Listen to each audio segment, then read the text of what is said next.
महागणपतये नमः महाधिया महाशक्तये महाद्युतये नमः निर्देशवपुषे नमः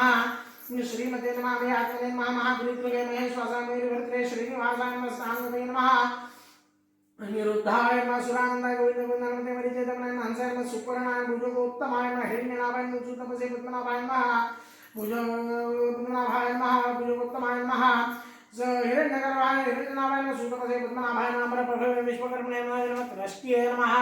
अमृत्याय सर्वदृश्य सिंहांगाद्र संध्रदे स्थिराय मायाय मधुरवर्षण शास्त्रे विष्णुदासने नमः सुरारिणे गुरवे गुरुतम धाम्ये सत्याय सत्यपराय क्रमाय निमीषाय नमः स्कर्विण्ये नमः आत्मस्तुति उदारदिये अग्रण्ये नमः ग्रामण्ये नमः श्रीमते नमः न्यायाय नमः नेत्रे नमः सुमिरणाय नमः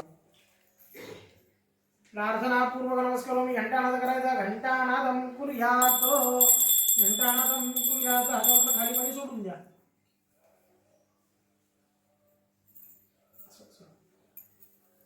लहान अशा कोणत्या साधनांनी नाहीशी होतील याचा विचार करून नारद मुनी वैकुंठात गेले त्या वैकुंठात गेल्यावर चार हातांत शंख चक्र गदा पद्म धारण केलेला पायापर्यंत रोळणारी वनमाला घातलेला स्वच्छ वर्णाच्या नारायण भगवंतांना पाहून त्याची स्तुती करण्यास नारदांनी प्रारंभ केला नारद म्हणतात ज्याचे स्वरूप वाणी आणि मन यांना जो स्वरूप वाणी मन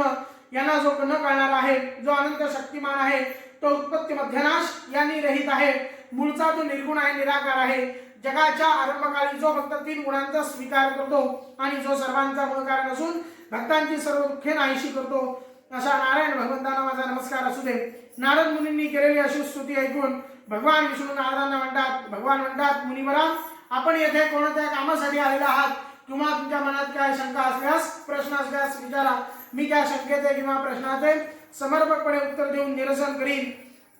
नारद म्हणतात हे भगवंता आपली कृपा जर माझ्यावर असेल तर या सर्व लोकांची दुःखे लहान अशा कोणत्या उपायाने नाहीशी होतील मला सांगा माझी ऐकण्याची इच्छा आहे भगवान म्हणतात नारदा लोकांवर कृपा करण्याच्या हेतूने हा जो तू मला प्रश्न विचारलेला आहेस तो अतिशय सुंदर आहे म्हणून जे व्रत केल्याने जीवांची सर्व दुःखे नाहीशी होतात ते व्रत मी तुला सांगतो ते तू श्रवण कर हे वत्सा नारदा तुझ्यावर माझे प्रेम असल्यामुळे स्वर्ग लोकांत आणि मनुष्य लोकांत आजपर्यंत कोणाला माहित नसते परंतु महापुण्यकारक असणारे व्रत मी आज तुला सांगतो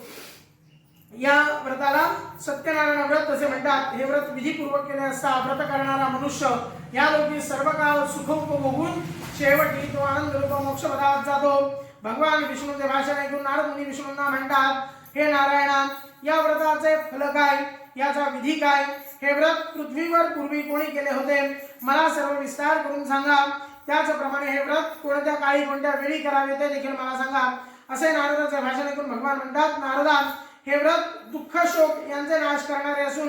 धनधान्य यांची समृद्धी करणारे आहे तसेच सौभाग्य आणि संतती देणारे असून सर्व कार्यांत विजयी करणारे असे हे व्रत आहे हे व्रत भक्ती आणि श्रद्धा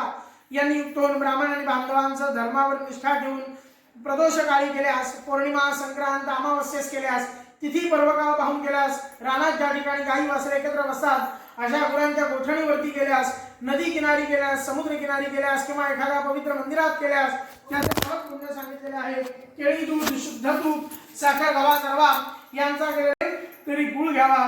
या सर्व वस्तू सव्वा या प्रमाणात एकत्र करून त्यांचा केलेला प्रसाद हा भक्तियुक्त अंतःकरणाने सत्यनारायणांना अर्पण करावा आपले बांधव व इष्टमित्र यांना बोलावून सत्यनारायणाची कथा ऐकावी नंतर बांधव आणि ब्राह्मण यांचं भोजन करावे नंतर भक्तीने प्रसाद भक्षण करावा सत्यनारायणासमोर हरी जागर भजन पूजन कथा कीर्तन हरीच्या सानिध्यात ती संपूर्ण रात्र किंवा तो दिवस घालवावा आणि हे सर्व कृत्य पवित्र मंदिरात केल्यास किंवा नदी किनारी केल्यास समुद्र किनारी केल्यास रानात ज्या ठिकाणी गायी वासरे एकत्र बसतात अशा ठिकाणी केल्यास ते महत् पुण्य सांगितलेले आहे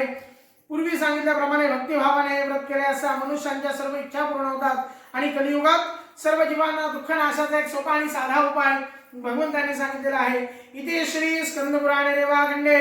सत्यनारायण व्रत